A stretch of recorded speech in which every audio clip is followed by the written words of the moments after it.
Yang penting dikerjakan di bulan Rajab ini teman-teman sekalian adalah bagaimana mengevaluasi diri dengan memetakan dua hal. Ini sunnahnya. Ini yang Nabi kerjakan. Satu, jauhi maksiat.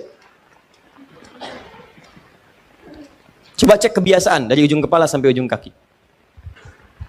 Apa yang biasa ditonton? Coba lihat tayangan televisinya. Kalau yang banyak tampil aurat, tampil yang jelek-jelek, sudah tinggalkan. Tutup. Pahalanya banyak. Ya. Awas yang biasa dengar yang tidak baik tinggalkan. Sekarang alihkan pada yang baik-baik. Tutup, jauhi sampai ke ujung kaki. Langkah dipakai melangkah kemana? Ayo. Terus tinggalkan, jauhi, maka pahala datang. Nah, biasanya Allah kan ciptakan segala sesuatu berlawanan. Quran surah 51 ayat ke-49, paling kiri sebelah bawah. Wa min kulli syai'in khalaqna zawjaini la'allakum tadhakkarun. Segala hal saya ciptakan berlawanan, berpasangan supaya kalian itu tahu cuman saya yang tidak punya pasangan. Laki-laki pasangan perempuan, jantan pasangan betina, putik pasangan benang sari. Sama, maksiat itu punya lawan namanya taat. Ada lawannya. Ada pasangan yang bisa kemudian bersatu, ada pasangan dalam bentuk lawannya hitam, lawannya putih, ya kan? Nah, ini nggak bisa bersatu dua-duanya. Awas, hati-hati. Taat lawannya maksiat. Pasangan yang dimaksudkan lawan, tadad dalam bahasa Arab. Nggak bisa menyatu. Maka biasanya ini akan saling mengalahkan. Kalau yang satu unggul, yang lainnya turun. Yang satu turun, yang lain naik.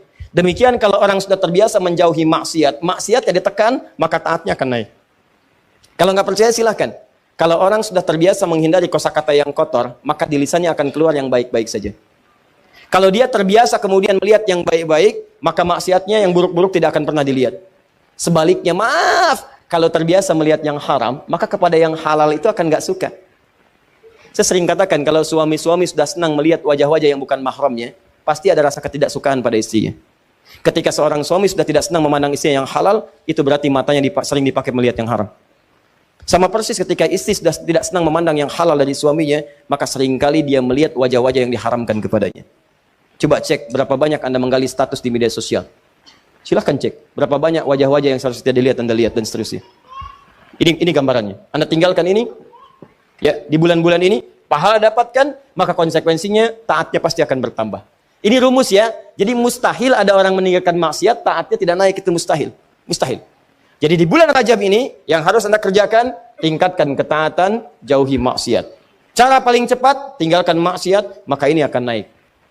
Nah, ada satu rumus, yang saat ibadah ini dikerjakan, rumusnya dilakukan, maka dua-duanya ini akan segera otomatis terjadi. Saya ulang, ada satu rumus, satu jenis ibadah, yang kalau Anda kerjakan ini, maka secara otomatis semua jenis maksiat akan ditinggalkan, dan semua jenis ketaatan akan dikerjakan. Ibadah itu namanya puasa. Cuma puasa. Yang saat dikerjakan pada saat yang bersamaan, orang yang puasa, saat mengerjakan puasa itu pada saat yang bersamaan, sudah pasti akan meningkat nilai ketaatan dan amal ibadahnya. Silahkan kalau tidak percaya. Anda tidak puasa, belum tentu bisa memberi. Silahkan cek. Ada yang di depan mata minta pak, belum tentu diberi. Tapi saat puasa, jangankan yang kelihatan mata, yang tak nampak di data. Berapa yatimnya, berapa du'afanya. Silahkan cek saat Ramadan. Bukankah Anda mendata berapa yatim, berapa fakir, berapa miskin. Anda kalau tidak sedang puasa, belum tentu baca Al-Quran. Tapi saat puasa, itu bisa buka dalam setiap kesempatan. Buka Al-Quran, baca. Anda kalau tidak sedang puasa, jangankan sholat sunnah, sholat fardu terlambat biasa. Tapi kalau sedang puasa, jangankan yang fardu, yang sunnah Anda kerjakan. Di puasa itu, pada saat yang bersamaan ketika dikerjakan, pasti bisa meningkatkan amal soleh. Saat bersamaan, orang puasa pasti meninggalkan maksiat. Nggak ada orang puasa sengaja mengerjakan maksiat, nggak ada. Dan dia akan jaga. Silahkan cek. Lisan mau berdusta, dipancing-pancing, nggak mau. Ya, lihat. Mau marah, ditahan. Kenapa? Takut batal puasanya. Itu latihannya. Maghrib jam berapa sekarang? 18, 17, 18, 20 ya. Kita ambillah pertengahan 18. Jam 6 lewat 18. Maghrib jam 18.18. Ada orang mencela Anda habis-habisan jam 18 lewat 15. Tinggal 3 menit lagi maghrib. Wah, Anda diprovokasi. Dasar begini, dihina habis-habisan Anda. Dihina habis-habisan. Tapi Anda nggak membalas. Padahal biasanya temperamen.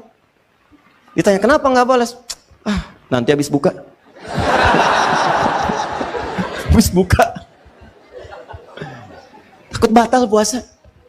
Itu makanya cara terbaik berevaluasi diri itu saat puasa. Puasa, tahan maksiat, kerjakan semua nilai ketaatan-ketaatan. Makanya disebutkan di hadis Muslim, nomor hadis 1960, riwayat Sayyidah Aisyah, dikuatkan oleh keterangan Ibnu Abbas radhiyallahu taala anhuma, Nabi itu teman-teman sekalian, ya, sering meningkatkan puasa di bulan-bulan hurum, bulan hurum. Ya, bulan hurum termasuk bulan Rajab. Ya, kata Sayyidah Aisyah, termasuk juga kemudian Ibnu Abbas radhiyallahu taala anhuma, saya kadang melihat Nabi sallallahu alaihi wasallam sering puasa, seakan-akan nggak buka, tapi juga sering melihat beliau buka, seakan-akan nggak puasa. Ya, maksudnya apa? Maksudnya, kalau Anda ingin kemudian meningkatkan puasa di bulan-bulan hurum, seperti bulan Al-Muharram, bulan Dzulqa'dah, bulan Dzulhijjah, bulan Rajab, itu silahkan, boleh-boleh saja. Walaupun tidak ada kekhususan mengkhususkan puasa di satu bulan saja, tidak. Ya, tapi kalau Anda ingin tingkatkan puasa, silahkan. Ini dalilnya yang sahih. Apa dalil sahihnya? Tadi saya bacakan. Ya, pertama isyarat ayat Qur'annya menyebutkan demikian. Yang kedua untuk puasanya hadis Muslim nomor hadis 1960. Kalau Anda ingin menunaikan puasa di bulan Rajab dengan mengikuti Nabi, isyaratnya untuk menghidupkan evaluasi diri, terkhusus di bulan-bulan haram yang 4 tadi, maka itu tidak ada masalah, silahkan. Sunnah, boleh. Kalau ada yang tanya, boleh nggak saya puasa bulan Rajab? Silahkan. Anda mau Senin puasa? Silahkan. Kamis puasa? Silahkan. Tidak ada batas seperti hari-hari biasa. Seperti hari biasa. Cuman pahalanya ketika Anda kerjakan untuk menghindari maksiat, maka tadi itu bisa berlipat dari hari-hari sebelumnya. Jelas sampai sini? Jadi kalau Anda ingin puasa bulan Rajab, misalnya saya pengen puasa Senin, boleh. Pengen puasa Kamis, boleh. Pengen puasa Senin Kamis, silahkan. Pengen Ayyamul Bid, silahkan. Pengen puasa Daud, silahkan. Atau pengen misalnya puasa beruntut, Senin puasa, Selasa puasa, Rabu puasa, Kamis tidak, boleh. Apa dalilnya? Tadi, karena puasa di bulan-bulan hurum dianjurkan oleh Nabi SAW. Bulan hurum ada 4, 1 Dzulqa'dah, 2 Dzulhijjah, 3 Al-Muharram, 4 Rajab. Paham? Tapi kalau ada kemudian yang menyampaikan kepada Anda, kalau Anda puasa di bulan Rajab akan mendapatkan pahala sekian. Puasa di bulan Rajab mendapatkan surga, nanti di surganya ada sungai namanya, sungainya Sungai Rajab, ya kan? Puasa sehari di bulan Rajab, maka Anda akan diampuni semua dosa, dibebaskan dari neraka. Kalau sudah bebas dari neraka, ngapain puasa Ramadan? Jelas? Jadi keutamaan puasa di bulan Rajab itu sebetulnya keutamaan umum yang disebutkan dalam dalil-dalil masuk dalam kategori puasa dan ibadah di bulan-bulan hurum, seperti keutamaan di 3 bulan yang lainnya.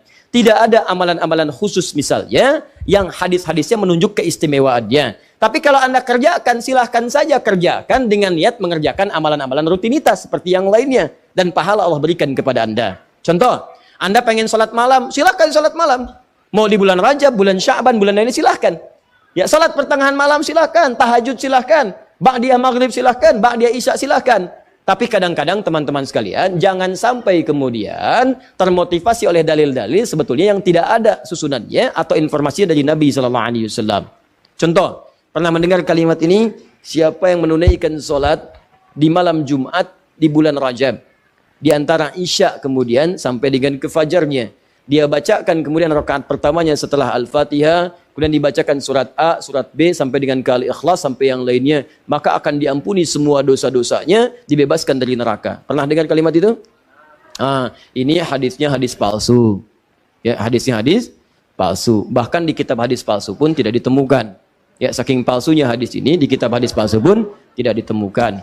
Pernah dengar hadis ini? Inna fil jannati baban yuqalu Rajab. Di surga itu ada satu pintu, satu sungai. Nama sungainya Sungai Rajab. Siapa yang bisa puasa sehari di bulan Rajab, maka dia akan mendapatkan kenikmatan surga di situ dengan air minum dari Sungai Rajab. Pernah dengar? Nah, itu hadisnya pun hadis palsu. Saking palsunya, teman-teman, di kitab-kitab yang primer pun tidak ditemukan. Saya sudah menggali, ada 7 kitab yang menyampaikan itu. Saya sudah tulis semuanya, 7 kitabnya, di mana ininya, rawinya siapa, saya sampaikan semua.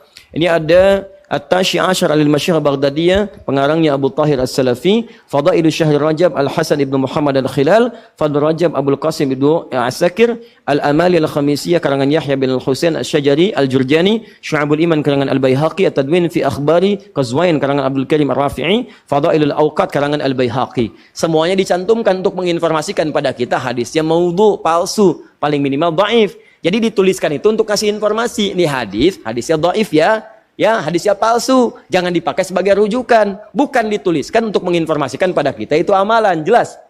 Tapi kalau Anda misalnya pengen bangun malam, silahkan.